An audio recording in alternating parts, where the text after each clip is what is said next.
La lumière, est-elle une onde ou une particule? La question s'est posée dès l'époque de Newton. Elle a divisé le monde scientifique jusqu'aux expériences décisives du XIXe siècle, confortant l'hypothèse ondulatoire. À la fin du XIXe siècle, la question semble définitivement réglée. La lumière est une onde. Le spectre électromagnétique, qui se construit peu à peu, est gradué en longueur d'onde.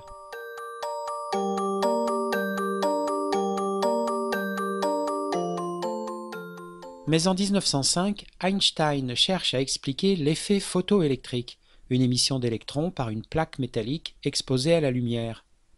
À la lumière, mais pas n'importe laquelle. Pourquoi une lumière bleue est-elle capable d'extraire les électrons du métal, mais pas une lumière rouge, même en augmentant et augmentant encore son intensité?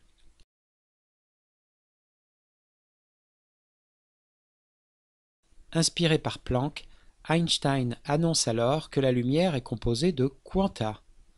Plus tard baptisées photons, ces particules sans masse ont une énergie qui dépend de la fréquence de l'onde associée. Le spectre électromagnétique s'enrichit d'une nouvelle échelle graduée en énergie.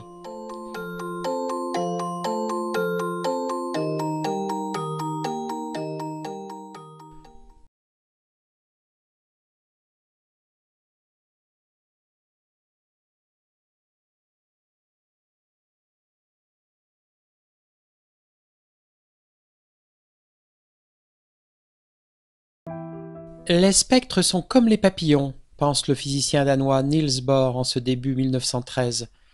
Les couleurs sont très belles, mais on a fait le tour du problème.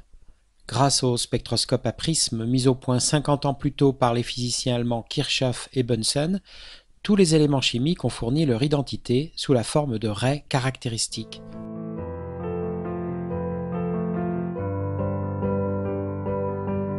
Pourtant, ce sont ces traits lumineux qui vont offrir à Bohr la clé du secret des atomes. Dans les atomes, les électrons occupent des niveaux d'énergie très précis. On dit que ces niveaux sont quantifiés. Pour passer d'un niveau à un autre, l'électron doit absorber une énergie égale à la différence entre ces deux niveaux. La source d'excitation peut être un photon, c'est la photoluminescence, ou une réaction chimique. On parle alors de bioluminescence. La désexcitation de l'électron, c'est-à-dire son retour vers un état de plus faible énergie, provoque l'émission d'un photon. La longueur d'onde du photon dépend de la différence d'énergie entre le niveau de départ et celui d'arrivée.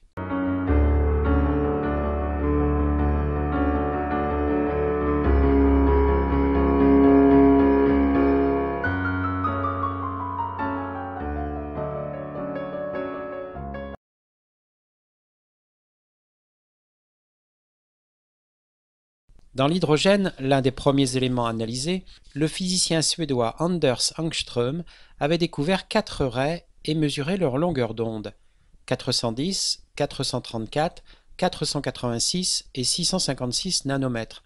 Nous sommes bien dans le domaine visible. La théorie des quantas nous incite à changer d'unité.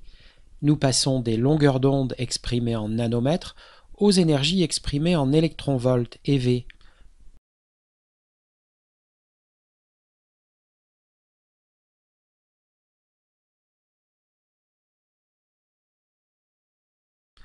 Le domaine visible va de 1,6 à 3,1 eV et les 4 raies sont mesurées respectivement à 1,88, 2,54, 2,85 et 3,01 eV. Voici donc les postulats de Bohr. L'électron ne peut tourner que sur certaines orbites correspondant à des niveaux d'énergie bien déterminés. Toute orbite intermédiaire est interdite. Les niveaux d'énergie sont quantifiés et désignés par le nombre quantique n. Sur l'orbite n égale 1, l'électron est dans son état fondamental. Pour le hisser à des niveaux supérieurs, il faut lui fournir de l'énergie en le bombardant avec des photons par exemple. Ici, il est au niveau excité n égale 3. Cet état n'est pas stable et il va redescendre, par exemple au niveau n égale 2, en émettant un photon d'énergie 1,88 eV, c'est-à-dire une lumière rouge.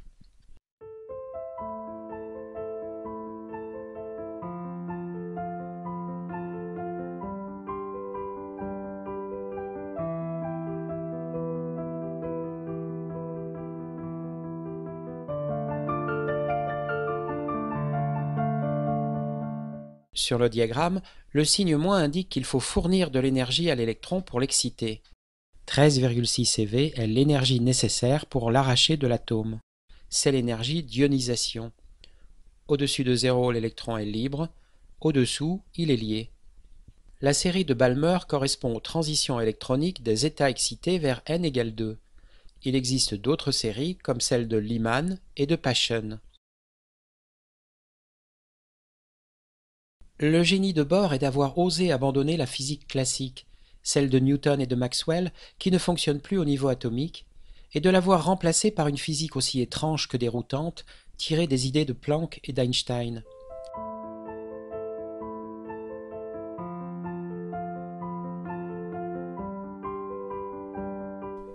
C'est une physique de la discontinuité dans laquelle seules sont permises aux électrons certaines orbites énergétiques.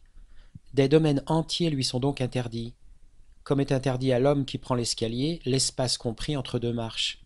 Certes, le modèle de l'atome de Bohr s'est vite révélé insuffisant. Les électrons ne sont pas en orbite, mais occupent l'espace autour du noyau avec une certaine probabilité de présence. Mais son mérite est d'avoir été le premier modèle quantique de l'atome et d'engager ainsi toute une génération de savants sur le chemin de la révolution scientifique.